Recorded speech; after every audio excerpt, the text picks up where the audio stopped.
안녕하세요. 대업에서 반도체 업종과 IT 산업 담당하고 있는 임주성입니다. 자, 4월 12일 파두 리뷰 진행해 보도록 하겠습니다. 자, 현재 내부자 거래로 이슈가 있는 상황인데 22년도 때 에코프로 BM 내부자 거래가 있었죠.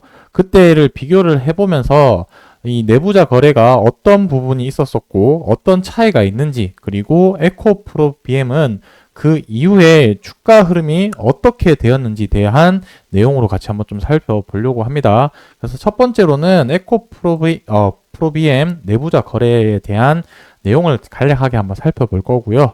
그 이후에 파두가 이번에 이슈되는 부분, 그래서 에코프로비엠이랑 어떤 차이가 있는지 한번 이렇게 좀 비교를 하면서 설명을 할 거고, 마지막으로는 이 에코프로비엠 차트 가격을 보고 나면은 현재 파두랑 좀 비슷한 흐름일 거라고 또 생각이 들고, 제가 예전에 뭐 국보라는 기업을 가지고 차트를 가지고 또 설명을 했었었는데, 이 차트를 보면서 이 가격 변동이 어떤 식으로 흘렀을 때 어떠한 마음가짐과 어떠한 부분들이 충족이 되었을 때 그러한 부분들을 흔들리지 않고 잘 이겨낼 수 있는지, 그 부분에 대해서 그냥 저 개인적인 생각을 한번 또 말씀을 드려볼 테니까 그냥 저렇게 좀 생각하는 사람도 있구나, 그 정도만 들어주시면 정말로 감사하겠습니다. 자, 영상 시작하기 앞서서 좋아요, 구독 한 번씩만 좀 눌러주시고 응원 댓글 여러분 많이 달아주시는데 정말로 힘이 되고 정말로 감사하다는 말씀 드리고 싶습니다. 많이 많이 응원해 주시면 정말로 감사하겠고, 자, 먼저 에코프로비엠 내부자 거래가 어떤 이슈가 있었는지 간단하게 한번 살펴보고 넘어가도록 하겠습니다. 자, 이 부분은 시기를 좀 잘 이해를 하셔야 되는데, 이 뉴스 기사가 뜬 거는 22년 1월 26일 날 기사가 떴었었는데, 내용을 한번 살펴보자면은 결론적으로 내부 임원들 보게 되면은 이제 회장, 이동채 회장이라는 분과 에코프로 BM의 핵심 임원 4, 5명이 피의자로 입건이 되었다. 그래서 이제 향후에 양극재 공급 계약에 악영향을 미칠 것이다. 그리고 이제 밑에 보시면은 합동 수사를 했다. 그래서 이제 주된 핵심 내용이 무엇이냐면은, 이제 시점이 되게 과거 시점입니다. 20년 2월 3일 날 SK이노베이션 부분이랑 에코프로비엠이 2조 7천억 가까운 이제 공급 계약을 맺었는데, 이 부분은 매출에 상당한 중요한 부분이기 때문에 주가가 상승할 수 있는 요인이 되겠죠. 근데 이 부분이 공시가 되기 전에 내부 정보를 이용해서 주식 거래를 했다는 내용이다. 이런 내용입니다. 그래서 수사를 21년도 9월에 하고 뉴스 기사를 22년도 1월에 이제 이렇게 이제 시장에 나오게 되었었습니다. 뭐 그래서 지금 에코프로비엠 같은 경우는 이제 코스닥 그때 당시에 시가총액 1위인 기업이었는데 이런 사태가 발생을 했었다라고 말씀드릴 수 있을 것 같고, 뭐 이때 내부자 거래로 하면서 이제 이슈가 됐던 부분이 결국에 상장 폐지가 됐느냐 안 되느냐, 이 부분에 좀 시선이 많이 몰렸었는데, 요 부분에 대해서 말씀을 드리자면은, 횡령이랑 배임 같은 경우는, 실질적으로 상장 적격성에 실질 심사가 되는 부분이 요소가 되기 때문에, 횡령 배임이 되느냐, 안 되느냐가 좀 중요한 포인트다라고 말씀드릴 수가 있겠습니다. 그래서 이 내부자 거래가 배임에 해당하는지가 가장 중요한 포인트였었는데, 이 배임의 개념을 말씀을 드리자면은, 자, 배임이라고 정의가 어떻게 되어 있냐면, 타인의 사물을 처리하는 사람이 그 사무에서 임무를 저버리고 불법 행위를 하여서 재산상의 이익을 취하거나 제3자로 하여금 이를 취득하게 하여서 타인에게 손해를 가하는, 성립하는 죄라고 정의가 되어 있습니다. 그래서 방금처럼 이렇게 이제 정보가 공개되어지지 않은 미공개 정보를 이용을 해서 내부자가 거래가 한 부분이 배임에 하는지가 중요한 포인트였다. 그래서 배임에 해당하게 되면은 상장 폐지가 될 수 있었기 때문에 문제가 되었던 부분인 거고, 실질적으로 바로 상장 폐지는 되진 않겠지만 거래 정지를 거칠 수가 있기 때문에 이 부분은 되게 좀 민감한 이슈였었다라고 볼 수 있겠습니다. 자, 여기서 당시에 뭐 특별하게 거래 정지가 되거나 그런 부분은 없었었고, 개개인에 대한 문제라고 좀 생각이 했었고, 회사라는 주체랑 법률상으로 연결될 만한 부분은 없었는 걸로 제가 확인을 했었습니다. 그러다 보니까 뭐 당시 때 뉴스 기사가 떴었었고, 주가가 하락을 했었었는데, 당시에 이제 22년 1월 26일 날 주가가 어떻게 변했는지 한번 좀 살펴보도록 하겠습니다. 자, 그래서 차트를 보게 되면은 22년도 정도가 어디였었냐면은 요때 정도였었는데, 여기 이제 보시면 22년도 1월 26일 날 이제 내부자 거래 이슈가 떴었는데, 주가가 거의 20% 정도 하락을 했었었고, 그 이후에 주가가 이렇게 좀 바닥을 치는 모습을 보였습니다. 그 이후에 주가가 어떻게 됐냐면, 가격이 7만 원 하던 이제 에코프로 BM 주가가 이제 뭐 한 1년 정도, 2년 정도 있다가 거의 20만 원 돌파를 하고, 이게 결국에 최고가가 얼마까지 가냐면은 58만 원까지 주가가 올라갔었습니다. 거의 8배, 9배 흘러 더 상승을 했다라고 보시면 되겠죠. 자, 여기서 제가 드리고 싶은 말씀은 뉴스 나온 부분을 굳이 그대로 믿을 게 아니라 이 부분에 대한 인과관계를 정확히 명확하게 파악하는 것이 중요하다. 그래서 뉴스 나온 시점은 22년 1월 26일이었었고, 그 다음에 두 번째, 이 사건 같은 경우는 20년도 때 일어난 사건이었고, 수사는 21년도 9월에 일어났었던 사건이다. 그래서 이 부분에 좀 생각을 한다라고 한다면, 충분히 이 시점이 이게 바로 터진 부분도 아닌 게 좀 이상한 부분이 있었다라고 말씀드릴 수 있을 것 같고, 만약에 이 부분이 진짜 배임에 해당해서 거래 정지가 될 수 있는 부분이라고 한다면 뭐 그러한 사례들도 없었지만은, 오히려 거래 정지가 안 된다라고 생각을 했다면 오히려 지나고 나서 봤을 때는 이때가 가장 쌌던 시기가 됐던 부분이겠죠.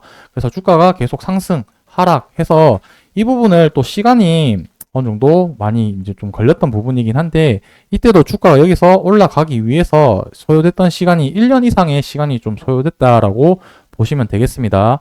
그래서 파듀 같은 경우도 돌아와서 이번 사례를 한번 살펴보자면은, 파듀 같은 경우는 지금 내부자 거래라고 나온 부분이 결국 무엇이냐면, 내부 임직원이랑 그 다음에 기관 이제 투자자랑 이 실적을 공유를 했는지가 핵심 포인트가 되는 부분이거든요. 실적. 근데 이 부분은 제가 앞전 영상에서도 계속해서 말씀드렸지만, 실적이라는 것이 공식적으로 이 부분이 그때 문제됐던 23년도 3분기 실적, 2분기, 3분기 실적이 공식적으로 나온 부분이 아니기 때문에 의무적으로 알려줄 의무는 없었다라고 말씀드릴 수가 있을 것 같고, 뭐 물론 도의적으로 어느 정도 실적이 안 좋다라는 거는 문제가 될 수는 있겠지만, 공식적으로 법적으로 절차를 갔을 때는 그 부분이 문제가 될 가능성은 저는 좀 낮다라고 생각이 들고, 1차적으로는. 그리고 두 번째로는 이 내부 임직원이라고 한다면은 결국에 개인에 해당되는 부분이기 때문에 기업 회사채로 봤을 때 배임에 해당할 가능성은 매우 낮다라고 말씀드리고 싶습니다. 그래서 결론은, 제가 여기서 길게 설명은 했지만 결론은 무엇이냐면은, 거래 정지될 가능성은 거의 현저하게 낮지 않느냐, 요 말씀을 좀 드리고 싶었습니다.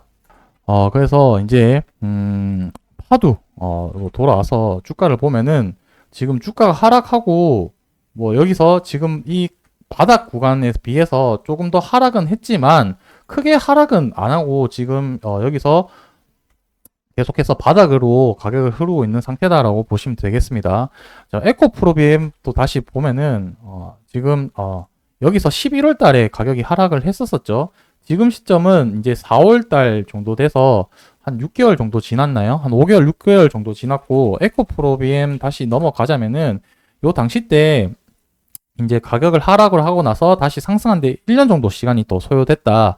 자, 그렇다는 얘기는 주가가 한 번 더 올라가려면 파도가 좀 더 긴 시간이 필요하다. 제가 계속 말씀드렸지만 1분기, 2분기 실적도 나올 가능성이 낮고, 파도 같은 경우는 실적이 낮고, 다만 지금 기술력이나 업황을 믿고 대부분 사람들이 투자를 했지 않습니까? 그래서 이 부분 기술력은 지금 검증된 부분인 거고 업황도 지금 좋아지고 있기 때문에 지금 우리가 필요한 거는 시간이 필요한 시점이다라고 저는 말씀드릴 수가 있겠습니다.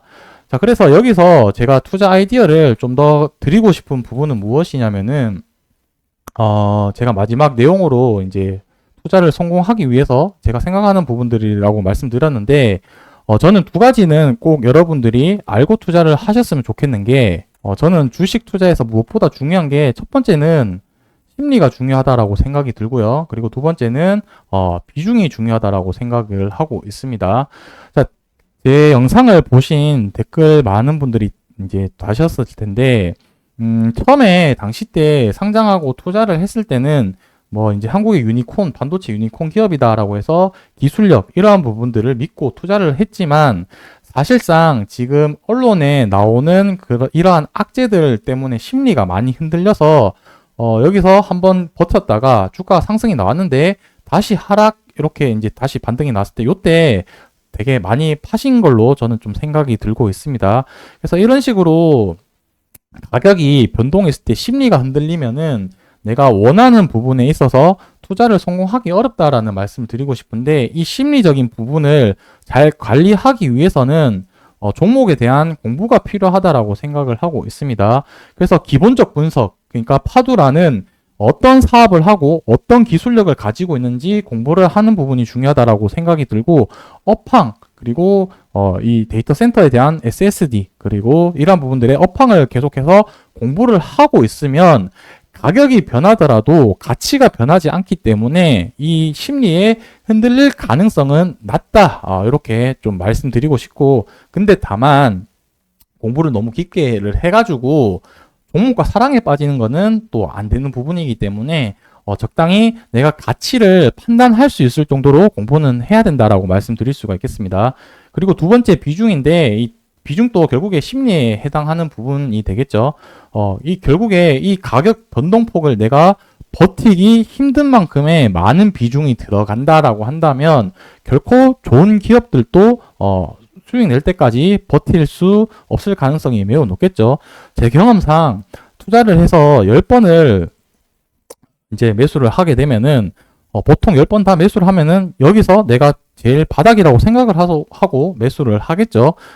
누가 더 떨어진다고 매수를 하는 사람은 거의 없을 겁니다. 근데 웃긴 게 10번 중에 8번은 사고 나면은 하락을 합니다. 웃기게. 나는 바닥이라고 생각을 하고 샀는데 그래서 주식이 참 어려운 부분인데 결국에 이 비중이라는 거는 결국에 내가 리스크를 관리를 할 줄 알면은 가격이 떨어지더라도 심리가 흔들리지 않는다라고 생각할 수 있겠습니다. 만약에 제가 파도라는 종목을 100만 원을 매수를 하는데 나는 3번을 나눠서 매수를 하겠다라고 생각을 한다면 이 100만 원을 다 사기 위해서는 가격이 오히려 더 떨어졌으면 좋겠죠. 근데 내가 전재산 100만 원인데 이 100만 원을 한 번에 투자를 해서 바로 안 오르고 떨어진다라고 한다면은 일상생활 하기가 정말 좀 어려운 부분이 있다라고 생각이 드니까 이 비중들도 내가 심리가 안 흔들릴 정도로 투자를 하는 거에 맞지 않겠냐라고 생각을 하고 있습니다. 뭐 제가 주저리 말씀드렸는데 오늘 영상에서 제가 드리고 싶은 결론은 무엇이냐면은 배임에 대한 확률은 낮지 않겠냐. 그래서 거래 정지 가능성도 좀 낮다, 거의 없다라고 말씀드릴 수 있을 것 같고 두 번째, 파도라는 종목을 우리가 수익을 내기 위해서는 기술력과 업황을 공부를 해야 되는데 이 부분은 충분히 저는 검증이 되었다라고 생각이 들고 지금 시장 상황이 좀 안 도와주고 있는 상황이다라고 생각을 하고 있습니다. 그래서 지금 기술이 아니고 지금 필요한 거는 이 주가가 올라올 때까지 기다려야 되는 시간이 필요하지 않을까라는 제 개인적인 생각을 한번 좀 말씀을 드려봤습니다. 뭐 제가 이렇게 종목에 대해서 정보를 전달드리고는 있지만 분명히 악재나 이런 부분 안 좋은 부분이 있으면 지난번에도 예전 영상을 보신 분들이 아시겠지만 가감없이 말씀을 드릴 테니까 그 부분에 대해서는 뭐 이제 좋으면 좋은 점, 나쁘면 나쁜 점 계속해서 정보를 전달드리는 입장으로 좀 정보 계속해서 영상 시청해 주시면 정말로 감사하겠습니다. 뭐 그런 날이 오긴 오겠죠. 그래서 다들 이 파도가 이 전에 고점을 돌파를 하고 지금 시점이 가장 바닥이었다라는 말을 좀 하고 싶습니다. 저도. 그래서 계속해서 리뷰를 하고 종목에 대해서 살펴보고 업황 그리고 뭐 다른 부분들을 계속해서 관찰하고 조금이나마 도움이 될 만한 정보들을 매일 전달 드릴 테니까 좋아요, 구독 한 번씩 눌러주시고 주말 잘 보내시고 저는 다음 주에 또 인사드리도록 하겠습니다. 감사합니다.